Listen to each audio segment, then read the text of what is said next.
à toutes et à tous, nous sommes mercredi, c'est notre tuto hebdomadaire et aujourd'hui nous allons commencer à préparer un petit peu Halloween et on va faire des petits étuis à bonbons.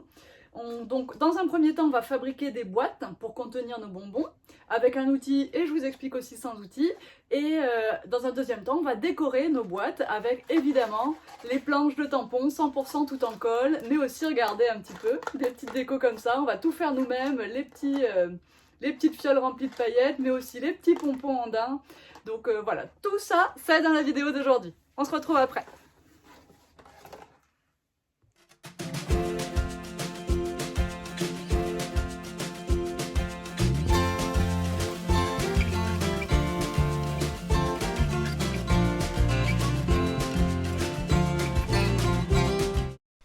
C'est parti pour ce tuto de petite boîte à bonbons.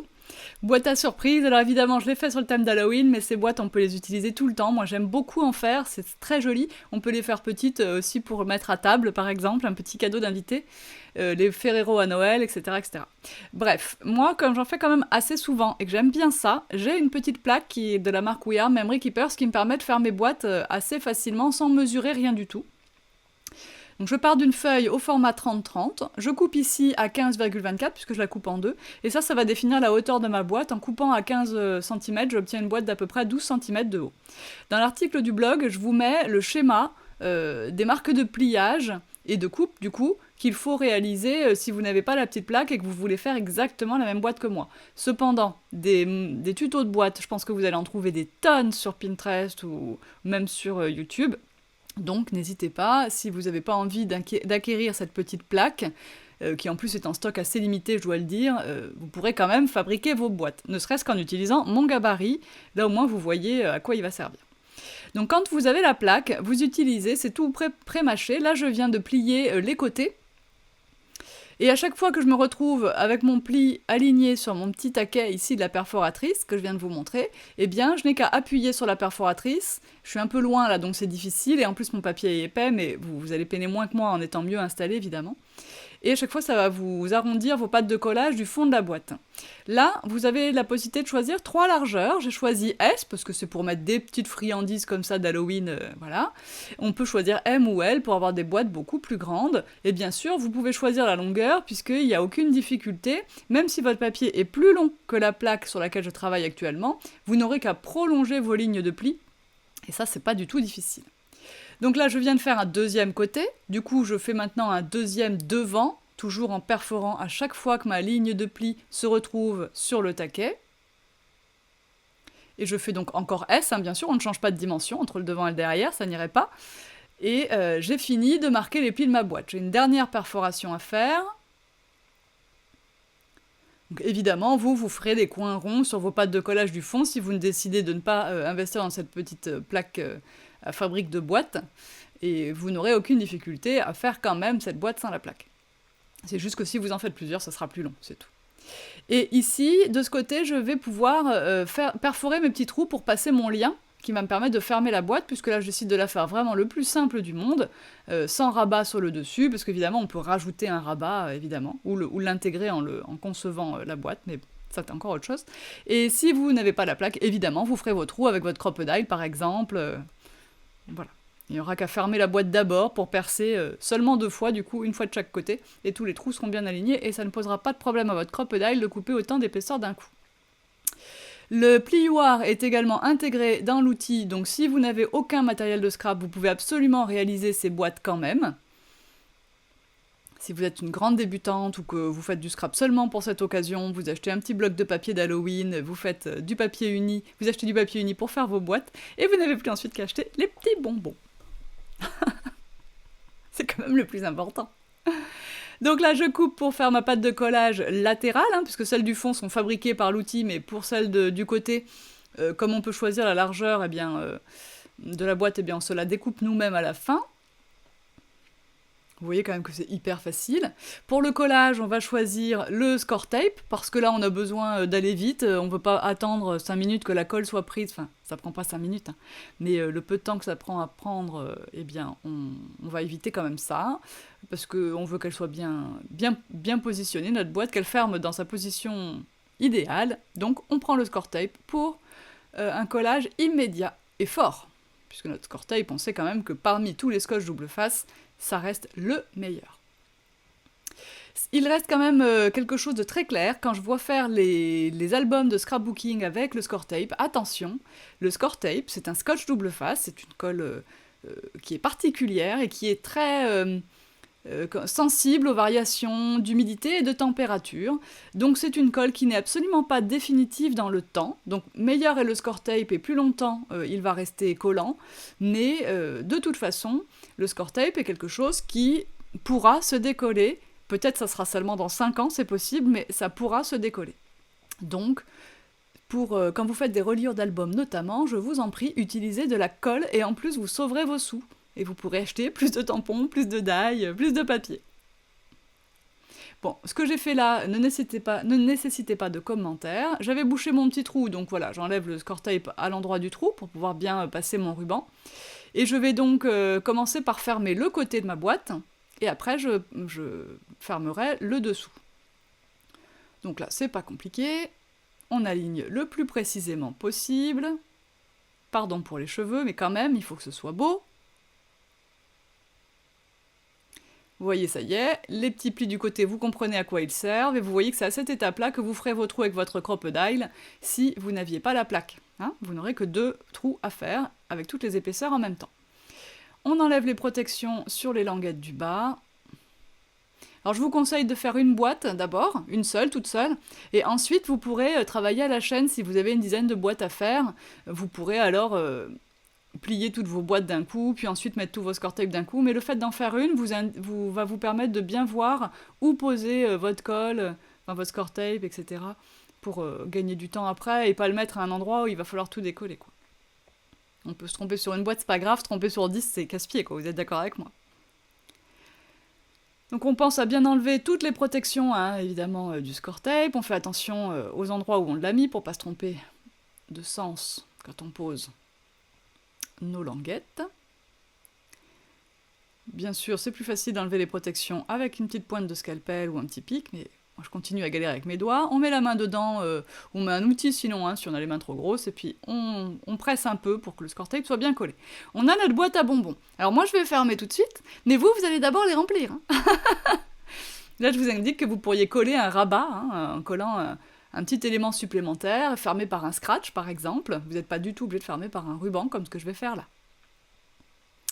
Moi, je choisis des chutes de ruban de satin, et il se trouve que j'en ai du noir, donc c'est parfait. Il fait 9 mm de large, et je vais pas m'enquiquiner à faire des boucles, je vais faire simplement 2 nœuds simples l'un sur l'autre, et ça sera très bien comme ça, parce que si je fais des boucles, d'abord c'est difficile de les faire bien régulières, et puis le satin, c'est pas un ruban qui tient bien noué, donc ça serait pas forcément bien fermé, et puis en plus ça prendrait beaucoup de place, et ça... Je préfère qu'on regarde ma déco, quoi, que le nœud du ruban. Bon, évidemment, si vous n'avez pas de ruban, vous prenez, je sais pas, du Bolduc, là, Vous savez, le truc qu'on frise, là, sur les paquets cadeaux. Vous trouverez bien quelque chose. Une ficelle, quelque chose. Voilà. Alors là, pour faire 2 nœuds l'un sur l'autre, le mieux, c'est de prendre sa petite pince inversée. Ah, moi j'en ai une super qui fait de la lumière, vous avez vu? Bon, tant qu'elle a des piles, hein, parce que je vais pas changer les piles après, je pense quand même. Et du coup, voilà, ça me permet de faire mon nœud bien bien serré. Bon, de toute façon, moi, je le rouvrirai pour le remplir. Mais grâce à ma petite pince, je réussirai à le refermer en principe. Puis sinon, je changerai le ruban, ma foi.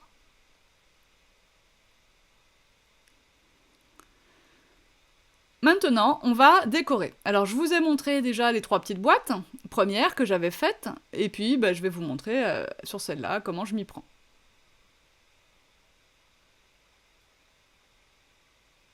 On équilibre le nœud, oui, c'est plus joli.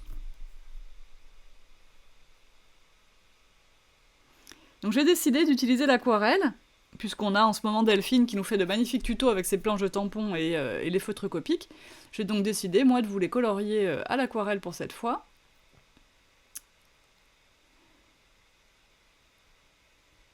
Je prends donc une petite chute de papier, le rouge Moulin du Coq, donc de la marque Annemule, qui est un très bon papier aquarelle 100% cellulose, mais très bon quand même. Donc c'est pour moi le meilleur des papiers cellulose. Et ce que je vous dis souvent, c'est que pour les débutantes qui ont du mal à gérer l'eau, ou pour les aquarellistes qui mettent beaucoup d'eau, il a un énorme intérêt, c'est qu'il ne crée pratiquement pas d'auréole, ce papier. Il est vraiment très sympa à ce niveau-là.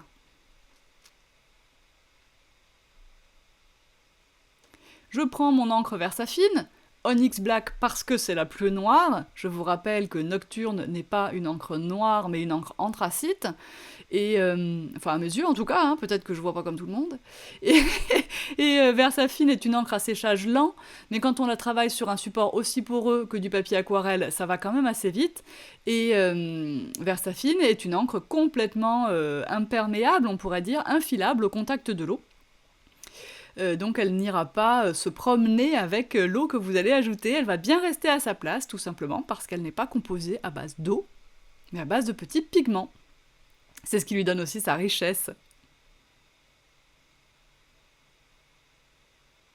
J'en ai fait 2 parce que d'abord, ça m'évite de nettoyer mon tampon pour un seul tamponnage, donc ça me fait économiser du nettoyant à tampon, et ça me fait aussi économiser du temps parce que je pourrais en colorier 2, garder l'autre dans mon petit flipbook de coloriage d'avance, ou même le garder non colorié, mais au moins il sera déjà tamponné. Et donc voilà, je gagne un petit peu d'argent avec mes produits, et je gagne un petit peu de temps pour mon scrap.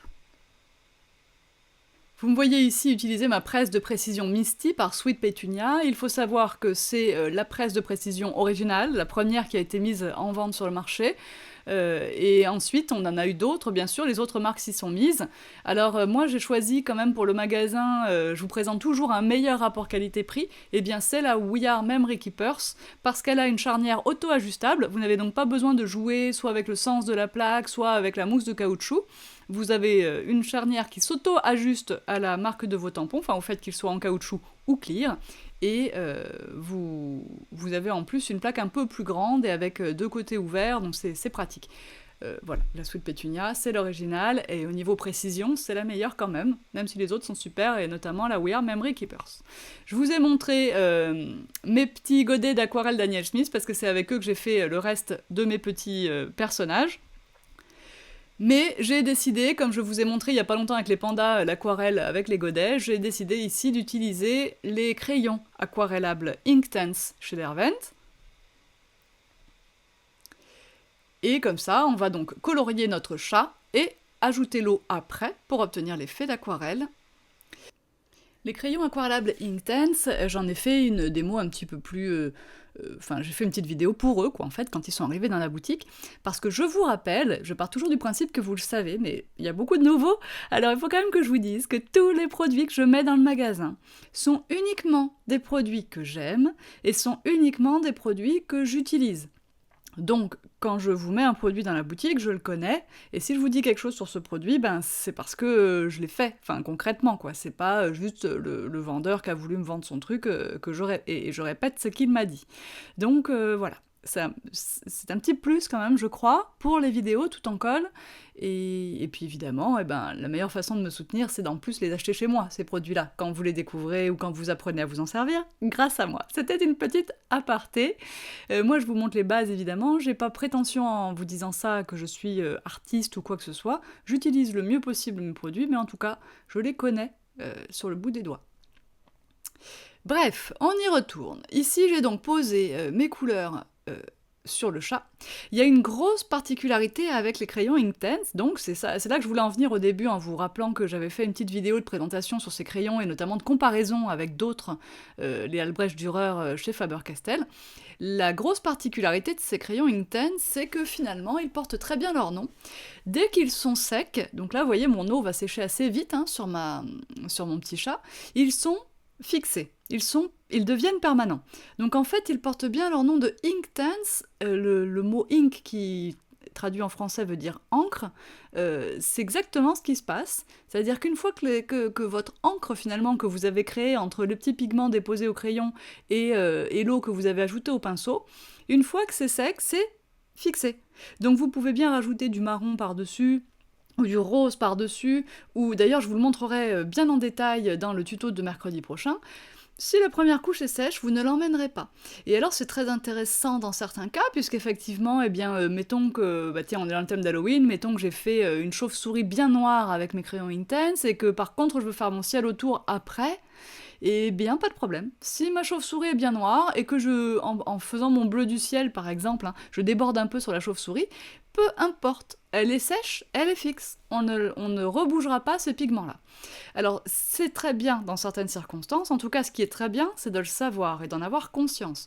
Parce que si vous êtes habitué à faire de l'aquarelle et donc à reprendre vos pigments, à les redéplacer en ajoutant des couches, bref, en faisant de l'aquarelle avec des crayons aquarellables, eh bien, vous serez surpris parce que, voilà, vous ne pourrez pas modifier ce qui est déjà sec.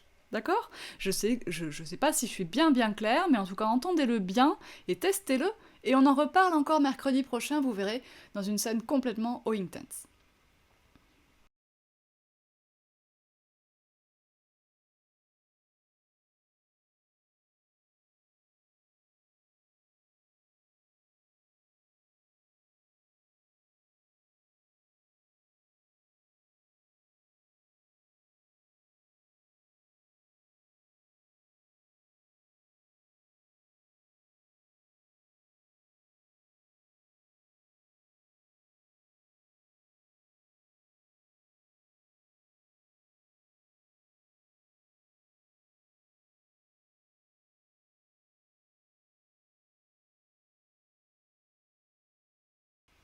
Et vous retrouverez bien sûr toutes les couleurs que j'ai utilisées, les références, dans l'article du blog, évidemment, que je compléterai en mettant bien les noms des couleurs et leur numéro surtout. Parce qu'il y a 72 crayons Inktense si ma mémoire est bonne, et j'ai décidé de vous les proposer tous à l'unité, tout comme les crayons aquarellables Graphitint et les crayons métalliques, donc les 3 gammes d'Hervent que j'ai choisis pour le magasin. À l'unité, vous trouverez aussi chez Tout en Colle les Polychromos Faber-Castell. Et je les ai aussi en boîte, mais voilà, je les ai à l'unité. On fait un petit peu d'ombre dans les yeux de ce crâne pour lui donner un petit peu de profondeur.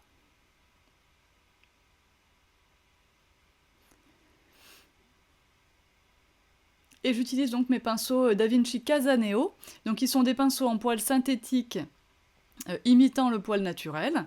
Ils sont vraiment d'une qualité incroyable et j'utilise pour ces petites scénettes en général les ronds numéro 2 et 4.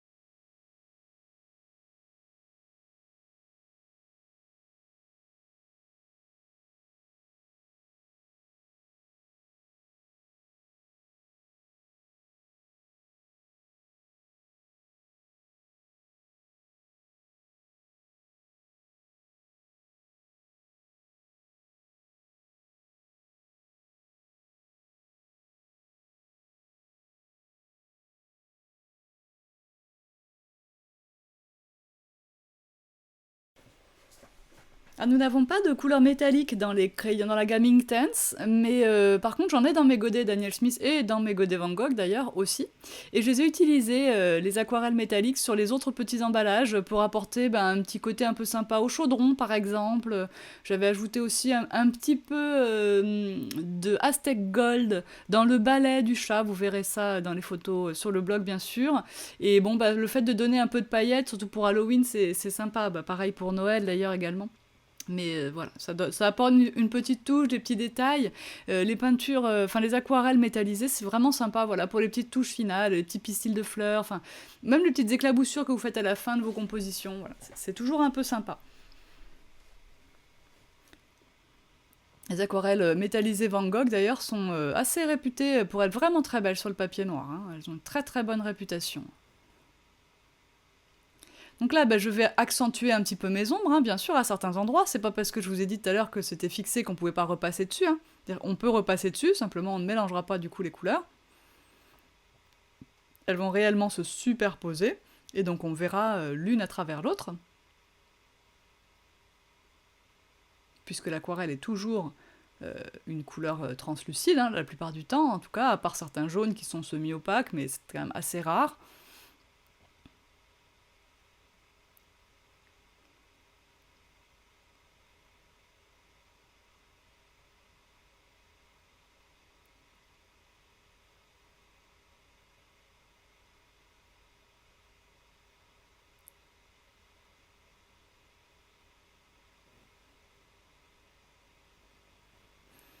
Donc on travaille assez vite quand même avec ces crayons Inkten, parce que vous voyez là j'ai gommé un petit peu l'ombre que j'avais fait dans le bas de sa tête qui ne me plaisait pas.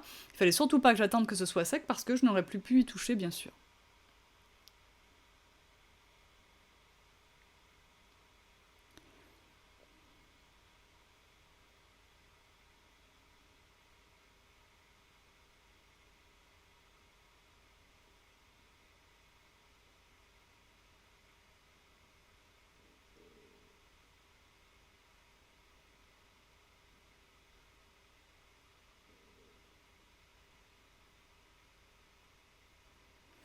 Alors une fois que le coloriage va vous avoir plu, je vous laisse en temps réel aujourd'hui, vous avez vu?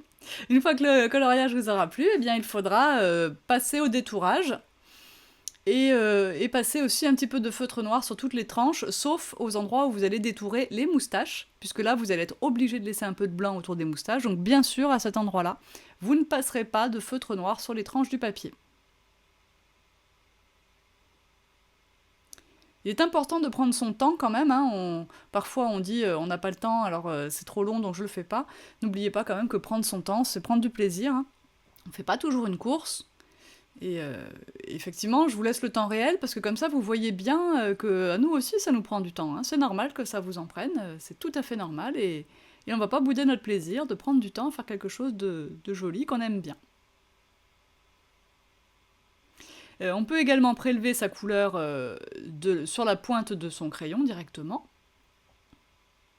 C'est très pratique quand le papier est encore mouillé, notamment, parce qu'on évite d'appliquer du crayon aquarelle sur un papier mouillé. On a du mal ensuite à enlever cette trace de crayon qu'on a créée. Donc c'est assez pratique quand on a des petits détails comme ça à faire, et que le papier n'est pas encore sec, ou que le détail est trop petit pour être accessible avec la pointe du crayon, et que par contre on pourra l'avoir avec la pointe du pinceau. C'est assez pratique de faire comme ça.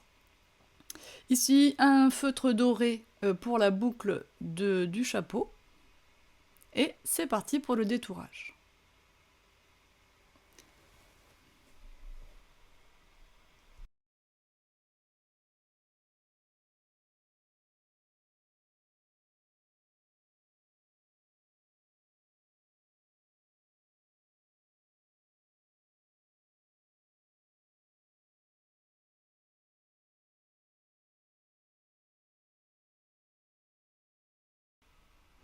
Alors, on va maintenant passer à la mise en place de ce petit décor sur cette boîte-ci. J'ai réalisé des étiquettes avec mes tampons, donc de toutes les planches Halloween 100% tout en colle qui sont sorties cette année. Vous voyez le petit mot Spooky Halloween, donc qui est tamponné en noir sur un papier blanc. J'ai ensuite sali ce papier blanc avec une Distress Oxide jaune, c'était Squeezed Lemonade, et la Distress noire, Black Soot. Voilà, pour obtenir cet effet vraiment à la fois lumineux et noir d'Halloween. Pour l'étiquette ronde, bah, c'est la grande sorcière qui est perforée avec une perforatrice EK-Tools, je vais vous la montrer je crois. Donc là c'est pareil, j'ai utilisé pour colorer la petite étiquette des bonbons ou un sort, j'ai utilisé Squeezed Lemonade et Carved Pumpkin, en plus du noir. Je crois que je vais montrer la perforatrice là, ouais, il me semble.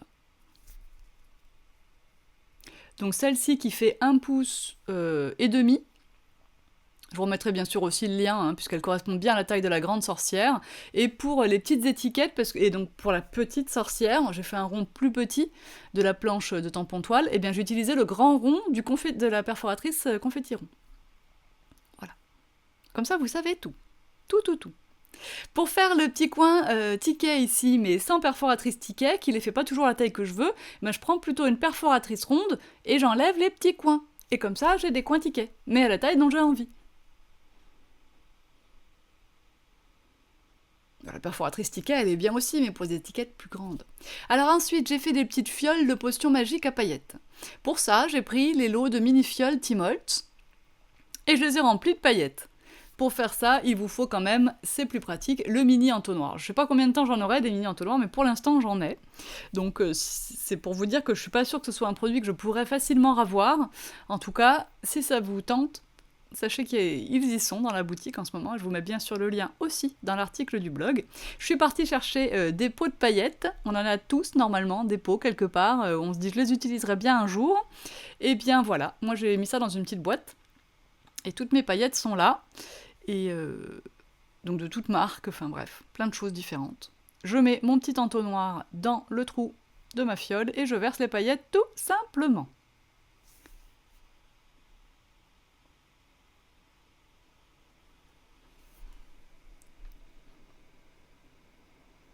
Plus elles sont brillantes, mieux c'est. Je remplis pas à fond pour qu'on puisse secouer quand même, presque à fond mais pas à fond, pour qu'on puisse quand même les faire bouger un petit peu. Et puis sur le bouchon en liège, je vais le coller. Pour ça, je vais mettre un petit peu de colle extra forte Stamperia. Et puis, je vais visser un mini piton pour bijoux. Donc on a ça dans son matériel à bijoux en pâte Fimo normalement. Moi, donc il m'en reste un peu dans mon matériel, sinon il faudra effectivement trouver ça à des endroits où on vend les apprêts pour les bijoux. Et lui aussi, le mini piton, je vais le visser avec un peu de colle en prime. Voilà, pour m'assurer sa tenue quand même dans le temps. Là, vous voyez, je mets un petit peu de colle à la base du bouchon de liège de ma fiole. Comme ça, quand je vais l'enfoncer, la colle va remonter tranquillement et je suis sûre qu'il y aura de la colle partout. Parfait. Si il vous reste un peu trop de colle autour du bouchon, ressaupoudrez des paillettes. Comme ça, la colle, même si elle sera de toute façon transparente en séchant, ça sera des paillettes. Comme si votre potion magique débordait. Pour fixer tout ça, donc là, le mini piton. Ah oui, j'adore mes boîtes à visser, hein. Ça j'avoue que c'est chouette. Je prends... Ah oui, je vais fabriquer aussi un petit pompon tout à l'heure. Donc je prends mon petit embout à pompon, je prends un petit bout de chaîne boule, avec un connecteur bien sûr pour chaîne boule.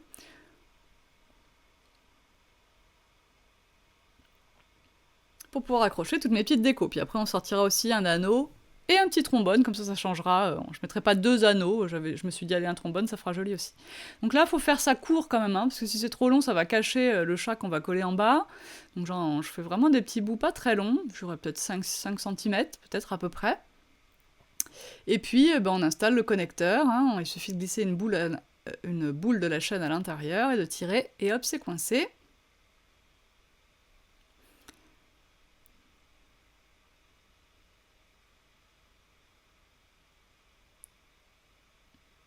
Bon, je n'ai pas d'ongles et j'y arrive, hein, donc vous n'avez pas d'excuses.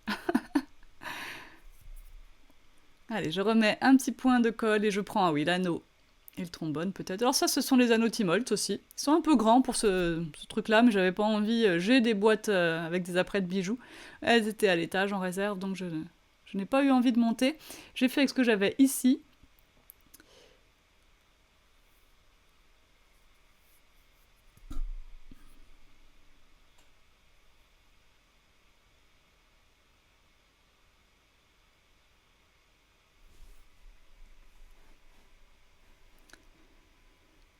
Alors pour faire le pompon andin, c'est pareil, je prends 5 cm. Alors normalement je les fais monocolores, hein, mes petits pompons, mais là il me restait 2 bouts.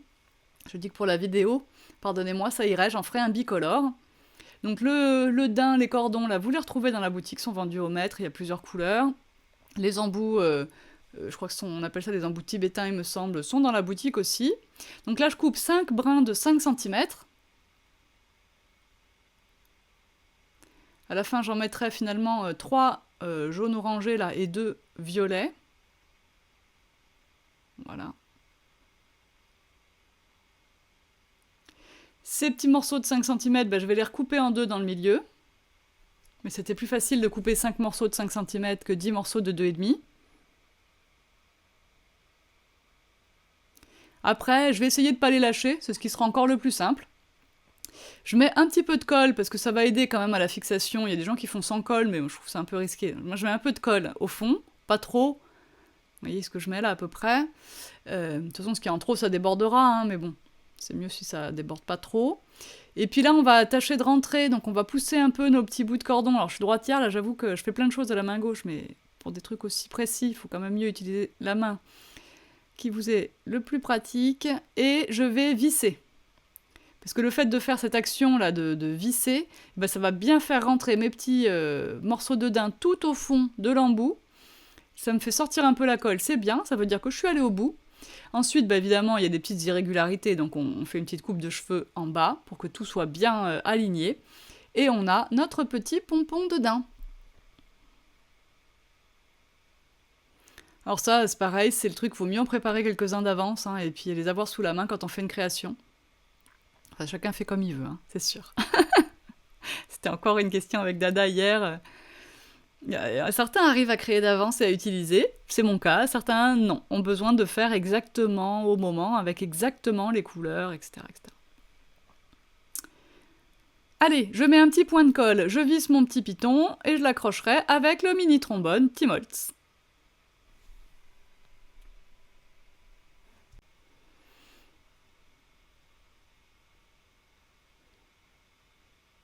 Et voilà. C'est sympa, hein. Moi je trouve ça vraiment sympa quand même. Zoup. Ensuite, le petit chat, bah, je vais le coller en bas et je vais mettre, comme je vous l'ai présenté tout à l'heure, l'étiquette Spooky et l'étiquette Grande Sorcière. Donc, je vous ai déjà donné les noms des encres, hein, Squeezed Lemonade, Carved Pumpkin. Et donc là, je vais utiliser les versions oxyde de nos Distress. Et puis pour l'encre noire, c'est la Versafine. Ah oui, puis là, j'avais tamponné ma sorcière, découpé avec la perforatrice et ensuite mis les encres Distress. Donc mon noir était moins noir, donc j'ai repassé ma sorcière au feutre pite noir, point de pinceau. Comme ça, elle est redevenue bien noire. Voilà, donc là, on utilise la colle parce que ça nous permet de déplacer un petit peu nos décors pour qu'on... Ça se chevauche, oui, mais quand même qu'on voit à peu près tout. On peut faire dépasser un tout petit peu le cercle de la sorcière, par exemple, sur la droite.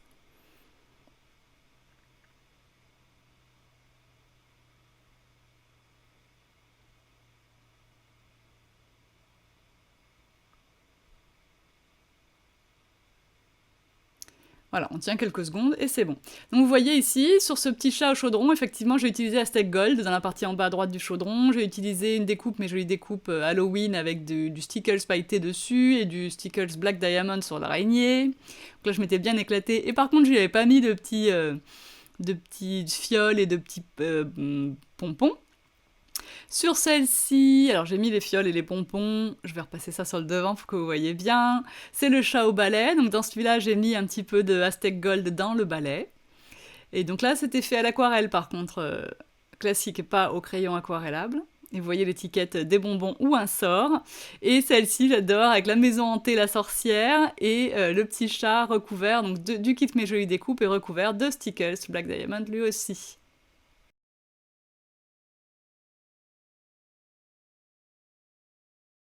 Bon alors, ça vous a plu? Donc j'ai fait celle-ci avec vous aujourd'hui. Mais j'en ai fait 4 en tout. J'espère que j'aurai le temps d'en faire d'autres avant que ce soit le bon moment. Et je vous ai mis les détails de toutes ces boîtes dans l'article du blog qui correspond à ce tuto. Donc sur le blog toutentuto.com, vous le savez maintenant. Dans l'article, ça me permet de vous mettre plus d'infos, de vous mettre les liens vers certains produits qui peuvent vous aider, en l'occurrence le gabarit de la boîte aussi. Et donc voilà, j'espère que ça vous plaît. N'hésitez pas à commenter où vous voulez, où c'est pratique pour vous, sur le blog, sous la vidéo, dans le club Tout en Colle sur Facebook. N'hésitez pas, et si vous en faites, partagez-les avec le hashtag Tout en Colle, sur Instagram notamment. Allez, bye bye!